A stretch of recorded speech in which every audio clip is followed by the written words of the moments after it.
नमस्कार दोस्तों, संपूर्ण एकेडमी के यूट्यूब चैनल पर आपका बहुत बहुत स्वागत है।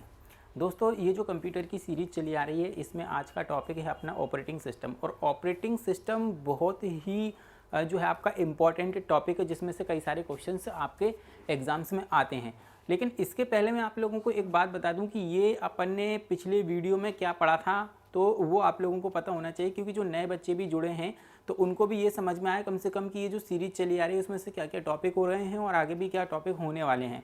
तो जो भी नया बच्चा भी जुड़ेगा तो उसको भी बहुत ईजी तरीके से समझ में आएगा। तो अपन ने पिछले वीडियो में स्टोरेज डिवाइस की बात की थी, जिसके अंतर्गत मैंने बहुत सारी चीज़ें आप लोगों को स्टोरेज डिवाइस के अंतर्गत बताई थी। ठीक है, तो अगर आपने वो वीडियो नहीं देखा है तो आप उसको ज़रूर से ज़रूर वीडियो देखें और अपना जो है इस क्लास को कंटिन्यू करें, क्योंकि आपने अगर पिछला वीडियो देखा है तो ये वीडियो भी आपको बहुत अच्छी आसान तरीके से समझ में आ जाएगा। तो आइए अपन स्टार्ट करते हैं अपने टॉपिक को, जिसका नाम है ऑपरेटिंग सिस्टम। देखो, ऑपरेटिंग सिस्टम में हमको क्या पढ़ना है, ऑपरेटिंग सिस्टम के अंतर्गत टाइप्स ऑफ ऑपरेटिंग सिस्टम भी हमको पढ़ना है। पहले हम ये देख लेते हैं कि इसके अंतर्गत हमें पढ़ना क्या क्या है। देखो, अपन को सिंगल यूज़र ऑपरेटिंग सिस्टम पढ़ना है और मल्टी यूज़र ऑपरेटिंग सिस्टम पढ़ना है। और सिंगल यूज़र ऑपरेटिंग सिस्टम के अंतर्गत अपन को एक तो प्रीम्प्टिव ऑपरेटिंग सिस्टम और कोऑपरेटिंग मल्टीटास्किंग ऑपरेटिंग सिस्टम। आई बात समझ में? क्या पढ़ना है? Single user operating system, OS मतलब कि आपका ऑपरेटिंग सिस्टम। और इसमें प्रीम्प्टिव ऑपरेटिंग सिस्टम पढ़ना है अपन को, एक कोऑपरेटिंग मल्टीटास्किंग ऑपरेटिंग सिस्टम पढ़ना है, और फिर अपन को पढ़ना है मल्टी यूज़र ऑपरेटिंग सिस्टम। तो अपन एक एक करके सब चीज़ों पे वो बहुत अच्छी तरीके से सीखेंगे। अब देखो, सबसे पहले अगर अपन बात करें ऑपरेटिंग सिस्टम क्या होता है, वो मैं आप लोगों को बता दूं। तो ऑपरेटिंग सिस्टम एक तरीके का सिस्टम सॉफ्टवेयर होता है जो कंप्यूटर सिस्टम के हार्डवेयर और रिसोर्सेज जो रहते हैं, जैसे मेमोरी हो गई है, आपका प्रोसेसर हो गया है, जैसे इनपुट आउटपुट, एवं ये जो डिवाइस होते हैं, इनको सॉफ्टवेयर को व्यवस्थित करने का जो काम करता है वह क्या करता है, आपको जो है ऑपरेटिंग सिस्टम ही क्या करता है। मैंने क्या बताया कि भाई एक तो ये क्या है, आपका सिस्टम सॉफ्टवेयर है, और यह कंप्यूटर के जो कंप्यूटर सिस्टम के जैसे हार्डवेयर रिसोर्सेज हो गए हैं आपके, और जैसे इनपुट हो गया, आउटपुट हो गया है, या आउटपुट डिवाइस हो गई, तो ऐसी सारी चीज़ों को क्या करता है, व्यवस्थित करने का, उनको ऑपरेट करने का काम जो करते हैं अपन, वो ऑपरेटिंग सिस्टम कहते हैं। एक्चुअली में ऑपरेटिंग सिस्टम एक जो है आपका प्रोग्राम का संग्रह है। क्या है? प्रोग्राम का संग्रह। ऑपरेटिंग सिस्टम क्या है? प्रोग्राम का संग्रह है। आई बात समझ में? क्या है आपका? प्रोग्राम का संग्रह। ठीक है, जिसे अपन सिस्टम सॉफ्टवेयर भी कहते हैं। क्या कहते हैं? जिसे अपन सिस्टम सॉफ्टवेयर भी कहते हैं। तो मैंने आप लोगों को क्या बताया कि ऑपरेटिंग सिस्टम क्या होता है ना। अपन देखो, स्टेप बाय स्टेप चीज़ों को, सभी चीज़ों को अपन क्लियर करने की जो है कोशिश करेंगे। और मेरा मेन मोटिव यही रहता है बच्चों के साथ में कि मैं बहुत बेसिक से पढ़ाता हूँ, क्योंकि जो नया बच्चा भी जुड़ेगा तो उसको भी बहुत अच्छी तरीके से चीज़ों को समझ में आना चाहिए, है ना। इसलिए आप एक एक करके जो है मैं स्टेप बाय स्टेप आगे की तरफ बढ़ता हूँ, और क्योंकि सभी लोगों को समझ में आना चाहिए, है ना। और आप लोग देखो, अब अपन को क्या पढ़ना है, अपन को पढ़ना है अब इसके अंतर्गत सिंगल यूजर ऑपरेटिंग सिस्टम। तो सिंगल यूजर ऑपरेटिंग सिस्टम क्या होता है कि जिसमें एक समय में एक प्रोग्राम को रन किया जा सकता है और एक ही यूज़र उसको जो है उपयोग कर सकता है। तो मैंने सिंगल यूज़र ऑपरेटिंग सिस्टम में क्या बताया कि भाई एक समय में एक ही प्रोग्राम को अपन रन कर सकते हैं और एक ही यूज़र उस पर क्या कर सकता है, एक समय में वर्क कर सकता है, जिससे हम क्या कहते हैं, जो है सिंगल यूज़र ऑपरेटिंग सिस्टम कहते हैं। मैंने आप लोगों को क्या बताया कि सिंगल यूज़र ऑपरेटिंग सिस्टम में एक समय में एक ही यूज़र काम करेगा, एक ही जो है आपके प्रोग्राम को इसमें क्या किया जा सकता है, रन किया जा सकता है। तो ये सिंगल यूज़र ऑपरेटिंग सिस्टम हो। अब सिंगल यूज़र ऑपरेटिंग सिस्टम के दो प्रकार मैंने आप लोगों को बताए हैं। क्या बताया? एक प्रीम्प्टिव जो है आपका ऑपरेटिंग सिस्टम बताया है, और एक बताया मैंने कोऑपरेटिंग मल्टीटास्किंग ऑपरेटिंग सिस्टम। ये दो तरीके के होते हैं आपके single user operating system. Multi user operating system ये आपका बहुत महत्वपूर्ण है। इसमें चीज़ों को समझने की ज़रूरत है। इसमें क्या है, आपको चीज़ों को समझने की ज़रूरत है, आप उसको समझना कि भाई मल्टी यूजर ऑपरेटिंग सिस्टम के अंतर्गत क्या होता है। मैं एक डायग्राम के माध्यम से भी आपको इसको ना बहुत ईजी तरीके से समझाने की कोशिश करूंगा, तो आप वो भी चीज़ों को समझना। देखो, सबसे पहले तो मैं आप लोगों को क्या बता रहा हूँ कि मल्टी यूजर ऑपरेटिंग सिस्टम एक ऐसा ऑपरेटिंग सिस्टम होता है जिसमें एक से अधिक कार्यों को करने की क्षमता होती है। क्या होती है? एक से अधिक कार्यों को करने की क्षमता होती है। इसे दो भागों में बांटा जा सकता है। जैसे किसी भागों में बांटा जा सकता है, दो भागों में। क्या बात बताई मैंने आप लोगों को? भाई मल्टी यूजर ऑपरेटिंग सिस्टम के अंतर्गत मैंने आप लोगों को क्या बताया कि भाई दो तरीके के होते हैं मल्टी यूजर ऑपरेटिंग सिस्टम। एक तो होता है आपका प्रीम्प्टिव, एक होता है आपका कोऑपरेटिंग मल्टी ऑपरेटिंग सिस्टम। ठीक है, इसमें शायद मैंने थोड़ा सा चेंजेस करना पड़ेगा आपको, थोड़ा सा।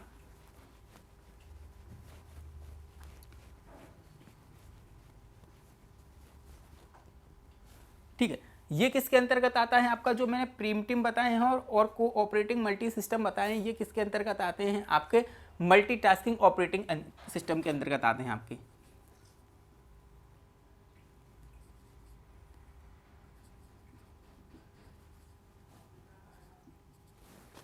ये मल्टीटास्किंग ऑपरेटिंग सिस्टम के अंतर्गत आते हैं। ठीक है, ये दोनों। और अपन ने क्या देखा था अभी, सिंगल यूजर ऑपरेटिंग सिस्टम दो तरीके से अपन ने देखे थे। एक सिंगल यूजर ऑपरेटिंग सिस्टम होता है, वो देखा था अपन ने। ठीक है, तो इसमें थोड़ा सा अपन को लिखने में थोड़ी सी मिस्टेक हो गई, तो ये देख लेना कि भाई ये सिंगल जो है आपका मल्टीटास्किंग ऑपरेटिंग सिस्टम, ये देखना था। और एक अपन ने अभी देखा था सिंगल यूजर ऑपरेटिंग सिस्टम। अब सिंगल यूजर ऑपरेटिंग सिस्टम में मैंने आप लोगों को क्या बता दिया कि भाई एक समय में एक ही व्यक्ति क्या करेगा, उस पर एक ही प्रोग्राम रन कर सकते हैं और एक ही यूजर उस पर काम कर सकता है। लेकिन अगर अपन बात करें मल्टीटास्किंग ऑपरेटिंग सिस्टम में, तो ये दो तरीके का होता है, एक प्रीमटिव होता है और एक आपका कोऑपरेटिंग मल्टीटास्किंग ऑपरेटिंग सिस्टम होता है ना। अब इसके अंतर्गत मैंने आप लोगों को क्या बताया कि भाई एक समय में एक से अधिक कार्यों को करने की इसके अंतर्गत क्षमता होती है और एक से अधिक इसको दो भागों में बांटा जा सकता है, एक ये और एक ये। अब देखो इसके अंतर्गत किस तरीके से आपका काम करता है कंप्यूटर। अब देखो, अब लिखा हुआ है मल्टीटास्किंग ऑपरेटिंग सिस्टम। देखो जैसे कि मैंने यहां पर एक सीपीयू बना दिया है ना, एक से अधिक प्रोग्रामों को किस तरीके से इस पर चलाया जाता है वो आप बहुत अच्छी तरीके से समझना। जैसे कि यहां पर पहले प्रोग्राम 1 चल रहा है, ये क्या चल रहा है, प्रोग्राम 1 चल रहा है। फिर अपन ने प्रोग्राम 2 को क्या किया, स्टार्ट किया। फिर अपन ने प्रोग्राम 3 को क्या किया, प्रोग्राम 3 को अपन ने स्टार्ट किया। ऐसे ही अपन ने प्रोग्राम 4 को स्टार्ट किया। ऐसे ही अपन ने प्रोग्राम 5 को स्टार्ट किया, है ना। ऐसे ही अपन ने प्रोग्राम 6 को स्टार्ट किया। आई बात समझ में। अब ये जो सीपीयू है आपका, ये जो सीपीयू है, ये ऑपरेटिंग सिस्टम जो है आपका किस तरीके से काम करेगा आप देखना। बहुत अच्छी तरीके से मैं आप लोगों को सिखाता हूँ। जैसे कि हमने सबसे पहले 1 नंबर का प्रोग्राम ऑपरेट किया, तो जो कंप्यूटर की जो रैम है आपकी, वो क्या करती है, सबसे पहले इस जो प्रोग्राम नंबर 1 है उसके लिए वर्क करती है आपकी, क्या करती है, उसी के लिए वर्क करती है। फिर अगर अपन बात करें, अगर अपन दूसरे नंबर की, जैसे प्रोग्राम 2 को अगर अपन जो है स्टार्ट करते हैं, तो क्या करता है कि भाई इसके लिए एक होती है रियल टाइम बैच प्रोसेसिंग प्रणाली के अंतर्गत ये काम करता है, जिसमें एक रियल टाइम क्या किया जाता है, निर्धारित किया जाता है पर्टिकुलर हर एक प्रोग्राम के लिए। और वो पर्टिकुलर हर एक जो टाइम रहता है बहुत ही कम समय का रहता है। जैसे कि अगर मैं बात करूं 2 सेकंड का हो सकता है, 1 सेकंड का हो सकता है, नैनो सेकंड का हो सकता है। तो क्या करता है, जैसे ही हम एक से दूसरे प्रोग्राम की ओर बढ़ते हैं, तो सीधा की सीधा ये होता है कि ये रियल टाइम बैच प्रोसेसिंग एक टाइम निर्धारण के आधार पर जो है सभी का एक टाइम निर्धारण कर देता है, जिसके आधार पर क्या हुआ है कि सभी जो प्रोग्राम हमने जितने भी रन किए हैं उनकी एक टाइमिंग के अंतर्गत क्या होती है, एक प्रोसेस होती है। जैसे कि हम फर्स्ट जो है आपका प्रोग्राम, जैसे कि फर्स्ट प्रोग्राम जो है आपका स्टार्ट करेंगे, तो इसकी जो रियल टाइम बैच प्रोसेसिंग जो भी ऑपरेटिंग सिस्टम निर्धारित कर देगा, जैसे 2 सेकंड का कर दिया तो 2 सेकंड की प्रोसेसिंग इसकी होगी।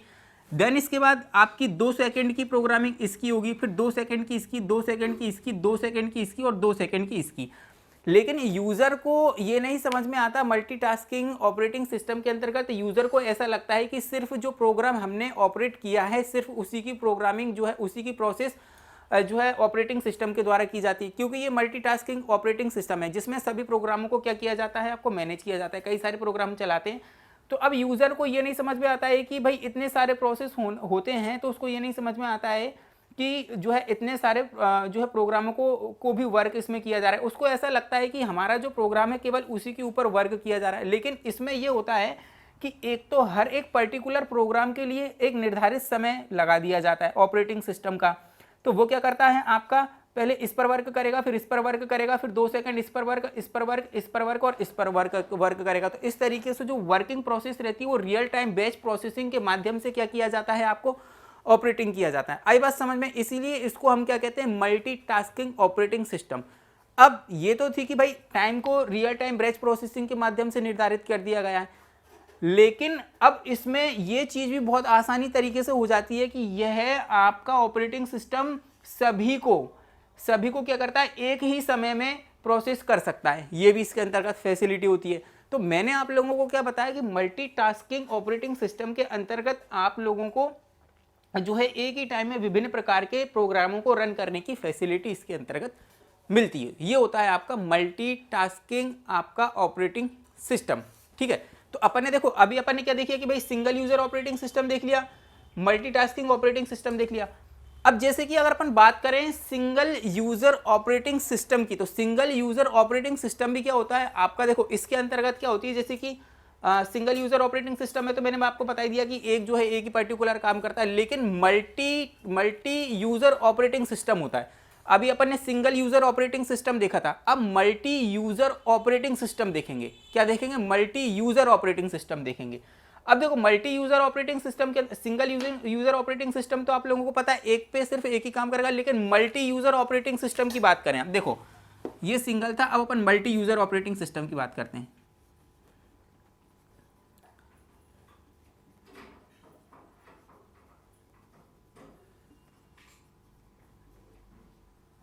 क्या करते हैं? मल्टी यूजर ऑपरेटिंग सिस्टम की अगर अपन बात करें तो देखो जैसे यहां पर क्या होता है, एक प्रोग्राम था, फिर दूसरा, तीसरा, चौथा, पांचवा प्रोग्राम, 6 प्रोग्राम अपन ने चला के देखो। अब इसमें क्या था, प्रोग्राम की जगह यहां पर यूजर आ जाएंगे, सिर्फ क्या हो जाएंगे आपके यूजर आ जाएंगे। जैसे कि प्रोग्राम 1 पर एक यूजर काम कर रहा है, प्रोग्राम 2 पर दूसरा यूजर काम कर रहा है, प्रोग्राम 3 पर तीसरा यूजर काम कर रहा है आपका, प्रोग्राम 4 पर चौथा यूजर काम कर रहा है। वैसे ही 6 यूजर 6 प्रोग्रामों को इसमें क्या कर सकते हैं, रन कर सकते हैं। आई बात समझ में? तो ये था आपका मल्टी यूजर ऑपरेटिंग सिस्टम। क्या था आपका? मल्टी यूजर ऑपरेटिंग सिस्टम था, है ना।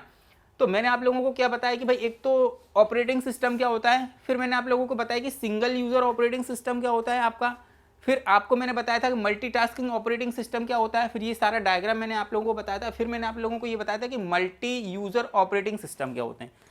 ये सारी चीजें अभी अपन ने डिस्कस की हैं। अब अपन बढ़ते हैं आगे की तरफ। देखो अब अपन ने बात करना है यूजर इंटरफेस की। देखो यूजर इंटरफेस क्या होता है आपका,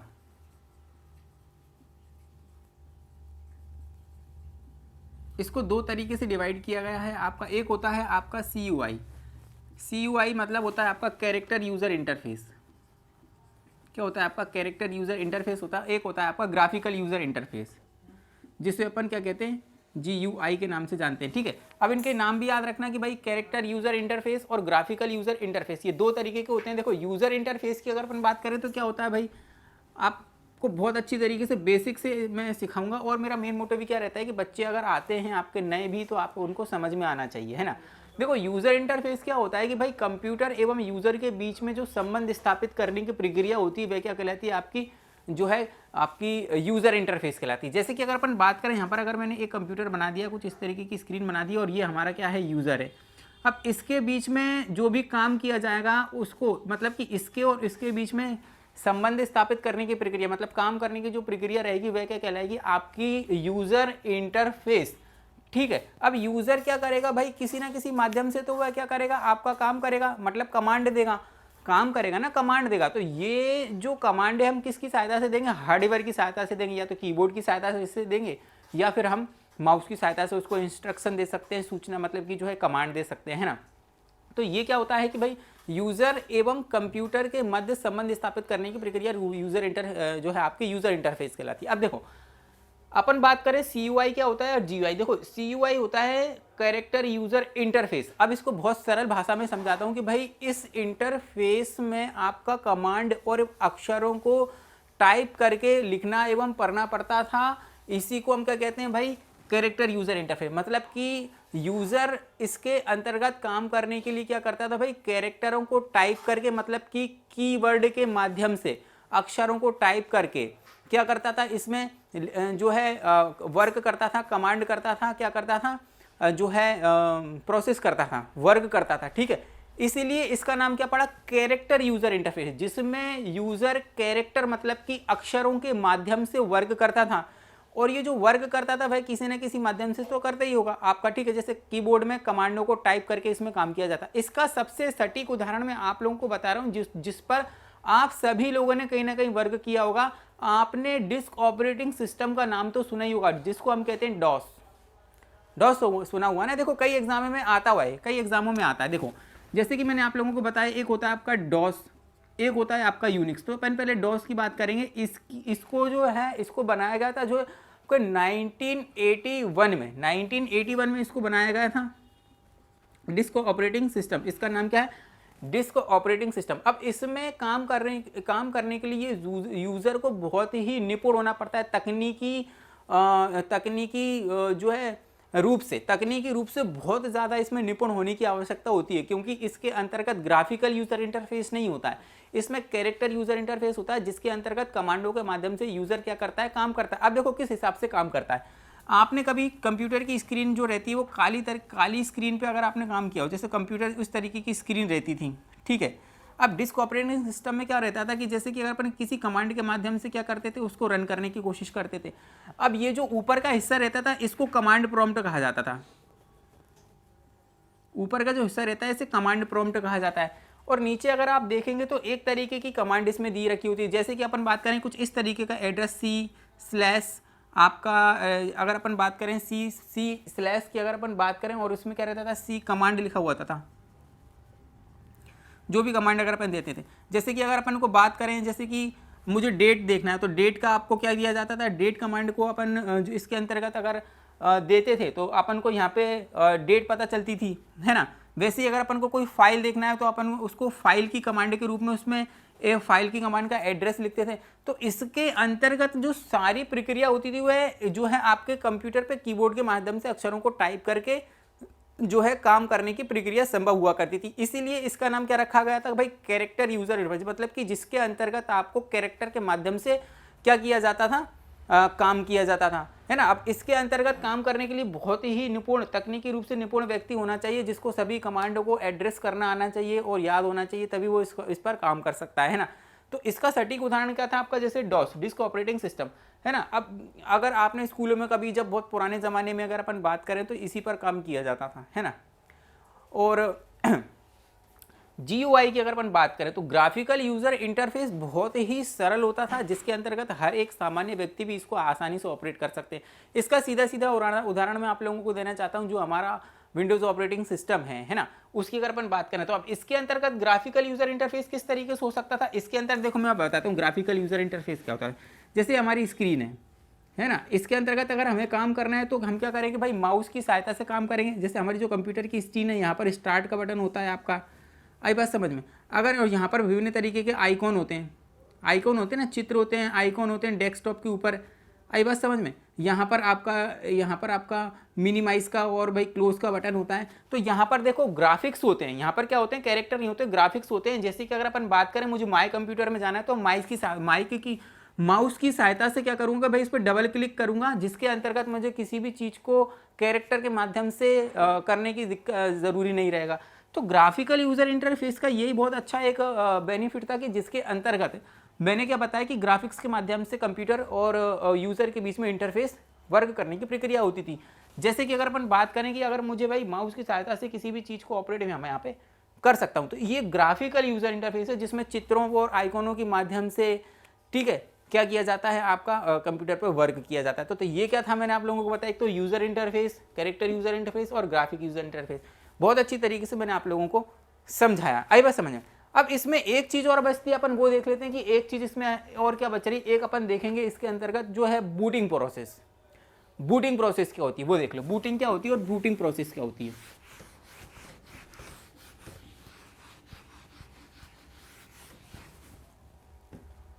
ये क्या होती है आपकी बूटिंग,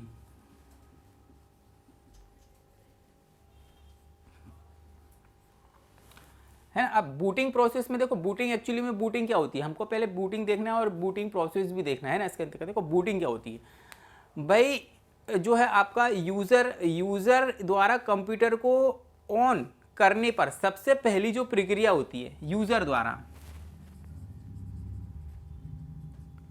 कंप्यूटर को ऑन करने पर सबसे पहले ठीक है, यूज़र द्वारा कंप्यूटर को ऑन करने पर सबसे पहले जो प्रोसेसिंग होती है उसे हम क्या कहते हैं भाई, बूटिंग प्रोसेस, बूटिंग कहते हैं। क्या कहते हैं, हम बूटिंग कहते हैं। जब भी हम यूज़र कंप्यूटर को ऑन करता है और ऑन करने पर सबसे पहले जो आपकी प्रोसेस होती है उसे हम बूटिंग कहते हैं। क्या कहते हैं, बूटिंग कहते हैं। ठीक है, ये आपकी होती है, इसके अंतर्गत दो प्रकार की क्या होती है, एक होती है आपकी वार्म, एक होती है कोल्ड। जो बूटिंग जो प्रोसेस होती है, एक होती है आपकी वार्म प्रोसेसिंग होती है और एक आपकी कोल्ड प्रोसेसिंग होती है। देखो क्या होती है, एक होती है आपकी वार्म प्रोसेसिंग और एक होती है कोल्ड प्रोसेसिंग। अब वार्म प्रोसेसिंग क्या होती है, बहुत अच्छी तरीके से मैं बता देता हूँ। अगर आपका कंप्यूटर चालू है, सबसे पहले कोल्ड प्रोसेस समझ लो, कोल्ड प्रोसेस समझ लो। देखो अगर आपका कंप्यूटर बंद है और आपने उसको स्टार्ट किया है तो वह क्या कहलाएगी, आपकी कोल्ड बूटिंग प्रोसेस। जैसे आपने कंप्यूटर को, आपको पहली बार जब इसको कंप्यूटर को स्टार्ट करोगे और स्टार्ट करने पर जो पहली बार जो प्रक्रिया होगी उसको हम क्या कहेंगे, कोल्ड बूटिंग प्रोसेस। लेकिन अगर अपन वही बात करें वार्म बूटिंग प्रोसेस की, तो वार्म बूटिंग प्रोसेस क्या होती है, अगर आपका कंप्यूटर ऑलरेडी चालू है, स्टार्ट है, और उसको हम जब रीस्टार्ट करेंगे, रीबूट करेंगे, तो इसको हम कहेंगे warm process, warm booting process. आई बात समझ। जब कंप्यूटर को हम पहली बार जो है स्विच ऑफ है, स्विच को ऑन करेंगे, कंप्यूटर स्टार्ट होगा, तो उसको हम क्या कहेंगे, आपको कोल्ड बूटिंग प्रोसेस। और जब कंप्यूटर आपका ऑलरेडी स्टार्ट है और कंप्यूटर को हमको रीबूट करना है, रीस्टार्ट करना है, तो उसको हम क्या कहेंगे, रीबूटिंग, मतलब कि वार्म बूट प्रोसेस कहेंगे। आई बात समझ में। अब देखो बूटिंग प्रोसेस, सबसे पहले मैं बहुत अच्छी तरीके से बताता हूँ बूटिंग प्रोसेस क्या है। देखो बूटिंग प्रोसेस, देखो देख लो और समझ लो इसमें क्या होता है। ये तो अपन ने बूटिंग देख ली कि भाई आपके बूटिंग क्या होती है और वार्म बूटिंग और जो है आपकी कोल्ड बूटिंग होती है। देखो सबसे पहले हम बूटिंग प्रोसेस के अंतर्गत जब हम स्टार्ट करते हैं, स्टार्ट हम जब करते हैं तो फिर हमको क्या करते हैं, किसी भी आपके कंप्यूटर को सबसे पहले जब स्टार्ट किया जाता है तो सबसे पहले संकेत जाता है आपका मदरबोर्ड पर। कहां पर जाता है, आपका मदरबोर्ड पर।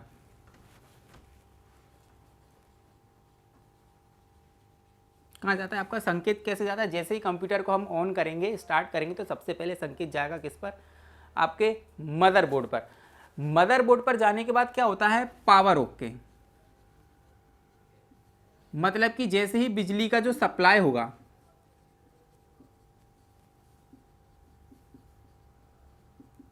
आपका जैसे ही बिजली का सप्लाई होगा तो मदरबोर्ड पर एक संकेत जाएगा, और संकेत जाने के बाद जब बिजली का सप्लाई जाने के बाद हम उसको पावर ओके कर देता है, मतलब कि सीपीयू उसको क्या कर देता है, पावर ओके कर देता है। पावर ओके होने के बाद एक संकेत आपका जाता है बायोस, मतलब कि आपका किस पर जाता है, आपका बेसिक इनपुट आउटपुट सिस्टम पर। क्या जाता है, बेसिक इनपुट आउटपुट सिस्टम पर जाता है। स्टार्ट करेंगे बिजली का सप्लाई, जब भी हम ऑन करेंगे तो सबसे पहले संकेत मदरबोर्ड पर जाएगा और मदरबोर्ड से संकेत आपका पावर ओके पर आएगा, मतलब कि बिजली का जो सप्लाई है मदरबोर्ड पर संकेत पर जाने पर वो क्या करता है, उसको ओके कर देता है कि सप्लाई टोटल पूरी तरीके से ओके है ना। फिर आपकी अगर अपन बात करें, एक संकेत जाता है आपका बेसिक इनपुट आउटपुट सिस्टम पर जाता है फिर, ठीक है। उसके बाद क्या होता है कि बेसिक इनपुट आउटपुट सिस्टम पर जाता है, फिर उसको क्या करते हैं कि अपन मदरबोर्ड पर जो स्थित रहता है, क्या रहता है आपका, ये मदरबोर्ड पर स्थित रहता है। उसके बाद की जो प्रोसेस होती है आपकी, है ना, बेसिक इनपुट आउटपुट सिस्टम पे जाने के बाद ये जो प्रोसेस होती है ये पूरी कंप्लीट होती है। क्या होती है आपकी, कंप्लीट होती है। तो ये एक बूटिंग प्रोसेस होती है, जिसको मैंने आप लोगों को क्या बताया कि भाई बहुत इजी तरीके से समझाने की कोशिश की है, जिसमें मैंने आप लोगों को क्या बताया कि भाई जब स्टार्ट करते हैं तो बिजली का सप्लाई जो होता है मदरबोर्ड पर संकेत जाता है, फिर वो पावर ओके करता है, फिर बेसिक इनपुट आउटपुट जो है आपके सिस्टम पर एक जो है क्या जाता है, एक सप्लाई जाता है। उसके बाद ये बूटिंग प्रोसेस सारी कंप्लीट हो पाती है। तो ये थी आपकी बूटिंग प्रोसेस। क्या थी आपकी, बूटिंग प्रोसेस। तो उम्मीद करता हूँ कि ये वीडियो भी आपको बहुत ज़्यादा पसंद आएगा, और इसलिए इस वीडियो को लाइक शेयर और कमेंट ज़रूर से ज़रूर करें। तो ये हमने आज जो टॉपिक पढ़ा उसका क्या नाम था भाई, है ऑपरेटिंग सिस्टम। तो ये वीडियो बहुत ज़रूर से ज़रूर आप देखना, ठीक है। और हम फिर मिलेंगे नेक्स्ट वीडियो में नेक्स्ट टॉपिक के साथ में। इसलिए आपसे ये रिक्वेस्ट है कि संपूर्ण एकेडमी के यूट्यूब चैनल को ज़रूर से ज़रूर एक तो सब्सक्राइब कर लें और बेल आइकन को दबाना बिल्कुल भी ना भूलें। और अगर आप हमारे टेलीग्राम चैनल से जुड़ सकते हैं तो आप हमें टेलीग्राम पर संपूर्ण एकेडमी के नाम से सर्च करेंगे तो ज़रूर से ज़रूर आप हमें वहाँ पर भी मिलिएगा, ठीक है। और वहाँ पर भी हमसे जुड़िएगा। आपको सारी क्लास नोट्स और PDF टेलीग्राम चैनल पर ज़रूर से ज़रूर मिल जाएंगे। टेलीग्राम चैनल की लिंक जो है आपके वीडियो के डिस्क्रिप्शन में आपको दे रखी होगी। तो अपन मिलते हैं नेक्स्ट वीडियो में नेक्स्ट टॉपिक के साथ में। जब तक के लिए धन्यवाद। जय हिंद।